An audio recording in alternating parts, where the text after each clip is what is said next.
Hi കൂട്ടുകാരെ, പുതിയൊരു വീഡിയോയിലേക്ക് സ്വാഗതം. ഇത് കണ്ടോ, നിറച്ചിലയായിട്ട് നിൽക്കുന്ന ഈ വഴുതനച്ചെടി കണ്ടോ?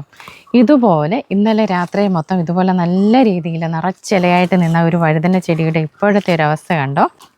ഈ കണ്ട ഇതുപോലെ നിറച്ചിലയായിട്ട് നിന്നാണ് രാവിലെ വന്നപ്പോൾ ഇതിലെ ഇല ഒന്നും തന്നെ ഇല്ല. ഇങ്ങോ ഒന്നോ രണ്ടോ ഇല, മൊത്തം ഇല നിറഞ്ഞു നിന്നത് പെട്ടെന്ന് കാണുന്നില്ല. ഇപ്പോൾ റോഡ് സൈഡിലായി നിൽക്കുന്നത്. അപ്പോൾ അമ്മ പറഞ്ഞു ഇനി കണ്ണു വല്ലതും ആണോ?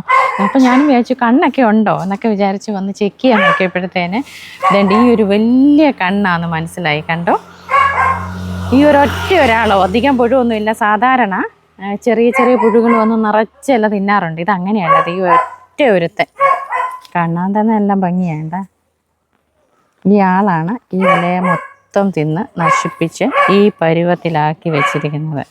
ഈ ഇല ഇങ്ങനെ മറിഞ്ഞ് കിടക്കുമ്പോഴത്തേനെ, ഇങ്ങനെ കിടക്കുമ്പോൾ നമ്മളിത് കാണുന്നില്ലൊന്നുമില്ല. നമ്മൾ വിചാരിക്കും ആരെങ്കിലും പറിച്ച് കളഞ്ഞായിരിക്കും, അല്ലെങ്കിൽ എന്ത് പറ്റിയാന്നൊക്കെ വിചാരിച്ചു വന്ന് നോക്കുമ്പോഴാ വേണ്ടേ ഉണ്ടോ. കണ്ടാൽ നല്ല സുന്ദര കുട്ടപ്പനാണ്.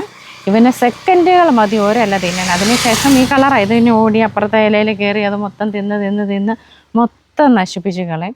അത് പിടിച്ചിരിക്കുന്നുണ്ട്, ഉള്ളി പിടിച്ചിരിക്കുന്നുണ്ട്, പാവക്കുട്ടിയൊക്കെ ഇരിക്കുന്ന പോലെ. പക്ഷേ ഇതാൾ വലിയ, നമ്മുടെ കൃഷി ചെയ്യുന്നവർക്ക് വലിയ നാശം ഉണ്ടാക്കുന്നവനാ. ഇവന് കണ്ടാൽ നമുക്ക് കൊല്ലാനും തോന്നുകയല്ലേ. കണ്ടോ,